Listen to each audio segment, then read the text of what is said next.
26 नवंबर यह दिन हमारे पूरे भारत देश में भारतीय संविधान दिन के नाम से मनाया जाता है। इसी दिन हमारे भारत देश का संविधान बनकर पूरा हुआ था। इसे बनाने में कुल 2 साल 11 महीने 18 दिन का वक्त लगा था। संविधान सभा के अंतर्गत प्रारूप समिति यानी ड्राफ्टिंग कमेटी का गठन 29 अगस्त 1947 में किया था, जिसमें कुल 7 सदस्य थे और डॉक्टर बी.आर. आम्बेडकर इसके अध्यक्ष थे। और हम सभी यह जानते हैं कि इन सभी सदस्यों में सबसे पढ़े लिखे, विद्वान, कायदे पंडित और विदेश से बड़ी डिग्रियां संपादित किए हुए एक ही शख्स थे, जिनका नाम था डॉक्टर बी.आर. आम्बेडकर, जिन्हें पूरी दुनिया में सिंबल ऑफ नॉलेज तथा फादर ऑफ इंडियन कॉन्स्टिट्यूशन से भी जाना जाता है।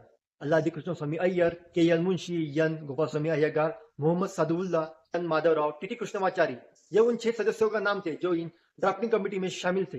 इन्हीं 6 सदस्यों में से कोई अपने स्वास्थ्य के कारण तो कोई अपने निजी काम में व्यस्त था, जो इस काम के लिए अपना वक्त नहीं दे पाए। तो इस तरह पूरे संविधान निर्माण की जिम्मेदारी डॉक्टर बी.आर. आम्बेडकर पर आई और उन्होंने उसे पूरी जिम्मेदारी के साथ बखूबी निभाया और अपने सच्चे देशभक्त होने का कर्तव्य निभाया। 26 नवंबर 1949 में हमारा भारत देश का संविधान पूरा हुआ था और उसे हमारे भारत देश ने अपना लिया था, लेकिन उसे 26 जनवरी 1950 में लागू किया। तो इसके पीछे एक ऐतिहासिक कारण था। साल 1929 में लाहौर अधिवेशन में इंडियन नेशनल कांग्रेस ने पूर्ण स्वराज्य की घोषणा की थी, जिसमें उन्होंने यह तय किया था कि 26 जनवरी 1930 इस दिन को हम आजादी का दिन मनाएंगे। इसी दिन की याद में 26 जनवरी 1950 में भारतीय संविधान को पूरे भारत देश में लागू किया गया और इसी दिन को गणतंत्र दिन के नाम पे हम मनाते हैं। अंग्रेजों की हुकूमत भारत देश में 250 या 300 साल तक थी, लेकिन भारत देश का बहुसंख्य ऐसा वर्ग था जो हजारों सालों से गुलामी के अधीन था, जिन्हें पढ़ने लिखने का अधिकार नहीं था। जात पाति के नाम से उन्हें अछूत कहा जाता था और समाज में उन्हें बहिष्कृत किया जाता था। भारत में किसी भी महिला को पढ़ने लिखने का अधिकार नहीं था। संविधान के माध्यम से